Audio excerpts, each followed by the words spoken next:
ভেবে দেখুন তো, আপনি এমন একটা শহরে একা দাঁড়িয়ে আছেন যেখানে কোনো মানুষ নেই, কোনো গাড়ি চলার শব্দ নেই, চারদিক একদম নীরব।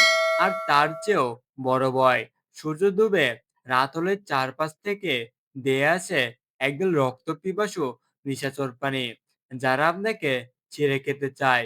হ্যাঁ বন্ধুরা, আজ আমরা কথা বলবো হলিউডের অন্যতম সেরা science fiction thriller movie I am legend নিয়ে। এই পুরো পৃথিবীতে যদি আপনি একাই একমাত্র জীবিত মানুষ হয়ে বেঁচে থাকেন, তাহলে আপনার মানসিক অবস্থা কেমন হবে? উইল স্মিথের অসাধারণ অভিনয়ে এই মুভিটি আপনাকে শেষ মুহূর্ত পর্যন্ত স্ক্রিনের সামনে ধরে রাখবে। চলুন দেখে আসি জনপ্রিয় ফ্যান্টাসি দুর্দান্ত গল্পটি। গল্পের শুরু তো হয় 2009 সাল থেকে। এক নারী বিজ্ঞানী দাবি করেন যে তিনি ক্যান্সারের শতভাগ সফল প্রতিষেধক আবিষ্কার করেছেন, কিন্তু মানবজাতির দুর্ভাগ্য, এই মিউটেন্ট ভাইরাসটি উপকারের বদলে উল্টো রূপ ধারণ করে। এটি বাতাসে ছড়িয়ে পড়ে এবং পৃথিবীর 99% মানুষকে শেষ করে দেয়। যারা মারা যায়নি তারা রূপান্তরিত হয় এক ভয়ঙ্কর হিংস্র প্রাণীতে, যাদের বলা হয় ডার্ক সিকার্স বা জম্বি।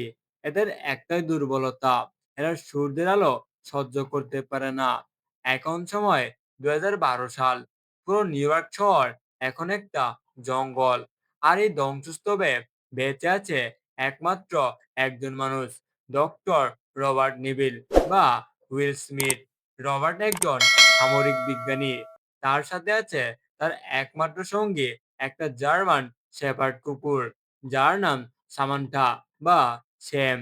রবার্টের জীবন এখন একটা কঠিন রুটিনে বাঁধা। দিনে সে ফাঁকা শহরে খাবার খুঁজে, হরিণ শিকার করে, আর রেডিওতে একটাই বার্তা পাঠাতে থাকে, যদি কেউ জীবিত থাকেন, আমি প্রতিদিন দুপুরে সাউথ স্ট্রিপ সিপোর্টে অপেক্ষা করি। আমি আপনাকে খাবার ও আশ্রয় দেব। আর বাকিটা সময় সে তার ঘরের আন্ডারগ্রাউন্ড ল্যাবে এই ভাইরাস প্রতিরোধক বা ভ্যাকসিন তৈরির চেষ্টা করে। দিনের বেলা রবার্টকে যতটা সাহসী দেখায়, সূর্য ডোবার সাথে সাথেই তার ভিতরের ভয় আর একাকিত্ব দ্বিগুণ হয়ে যায়।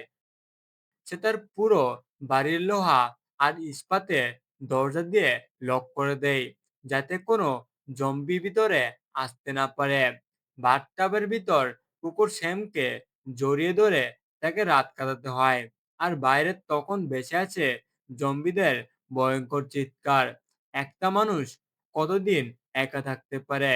রবার্ট এতটাই একা যে সে একটা বিদেপি সুপার প্লাস্টিকের পুতুলদের সাথেও মানুষের মতো কথা বলে। একদিন ল্যাবে পরীক্ষা করার সময় রবার্ট দেখতে পায় তার তৈরি একটা নতুন ভ্যাকসিন ইঁদুরের উপর কাজ করছে। এখন এটা মানুষের উপর পরীক্ষা করা দরকার। তাই রবার্ট একটা বুদ্ধি কাটায়। সে একটা অন্ধকার বিল্ডিং এর মুখে নিজের রক্ত দিয়ে ফাঁদ পাতে। কিছুক্ষণের মধ্যেই একজন নারী জম্বি এসে সেই ফাঁদে আটকে যায়। রবার্ট তাকে ধরে নিয়ে আসে, কিন্তু ঠিক তখনই ঘটে এক অদ্ভুত ঘটনা। সেই বিল্ডিং এর ভিতর থেকে একটা পুরুষ জম্বি, যেটি ছিল ওদের লিডার, সূর্যের আলো উপেক্ষা করে বাইরে চলে আসে এবং রবার্টের দিকে তাকিয়ে গর্জন করতে থাকে। রবার্ট বুঝতে পারে না জম্বিদের মধ্যেও অনুভূতি বা রাগ থাকতে পারে। রবার্ট ওই নারী জম্বির উপর চিকিৎসা শুরু করে, কিন্তু প্রথম দিকে কোনো কাজ হয় না। এর পরের দিন গতে মুভির সবচেয়ে বড় টুইস্ট। রবার্ট যখন রাস্তা দিয়ে যাচ্ছিল, সে দেখতে পায় বিটিপি সফর সেই প্লাস্টিকের পুতুলটি অন্য এক জায়গায় দাঁড়িয়েছে। সে রেগে গিয়ে পুতুলটার দিকে এগোতে নিজে একটা ফাঁদে আটকে যায়। আসলে ওই জম্বি লিডারটি রবার্টের বুদ্ধিকে ব্যবহার করে সে পাল্টা ফাঁদ পেতেছিল। ফাঁদে আটকে রবার্ট জ্ঞান হারায়। যখন তার জ্ঞান ফিরে, তখন সূর্য প্রায় ডুবো ডুবো। কোনো মতে নিজেকে মুক্ত করলেও তার পায়ে ছুরি ঢুকে যায়। ঠিক তখনই জম্বি লিডারটি তিনটি হিংস্র জম্বি কুকুর ছেড়ে দেয় রবার্টের উপর। নিজের জীবন বাজি রেখে স্যাম রবার্টকে বাঁচানোর জন্য জম্বি কুকুরগুলোর উপর ঝাঁপিয়ে পড়ে। রবার্ট বেঁচে যায় ঠিকই, কিন্তু স্যাম কামড় খেয়ে ফেলে।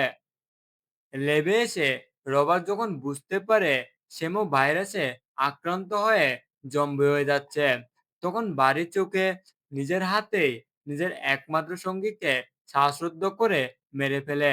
এই দৃশ্যটা এতটাই ইমোশনাল যে যে কোনো দর্শকের চোখে পানি চলে আসবে। সবকিছু হারিয়ে রবার্ট পাগল প্রায় হয়ে যায়। সে সিদ্ধান্ত নেয় সে আর বাঁচবে না।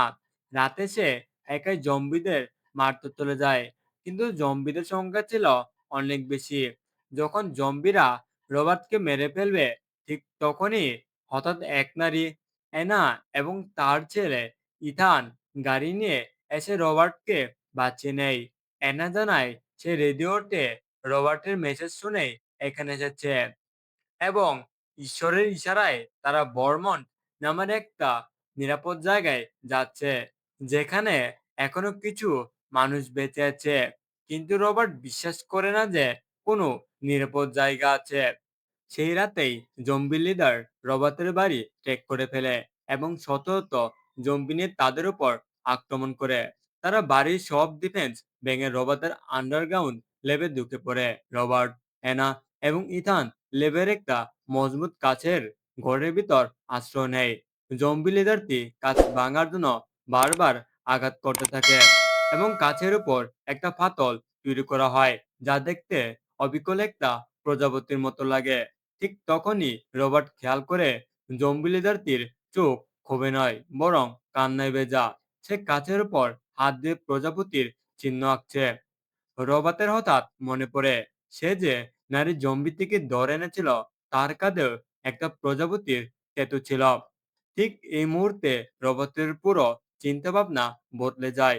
সে বুঝতে পারে এই জম্বিরা কোনো বুদ্ধিহীন সাধারণ হিংস্র প্রাণী নয়। তাদের মধ্যেও ভালোবাসা আছে, সমাজ আছে।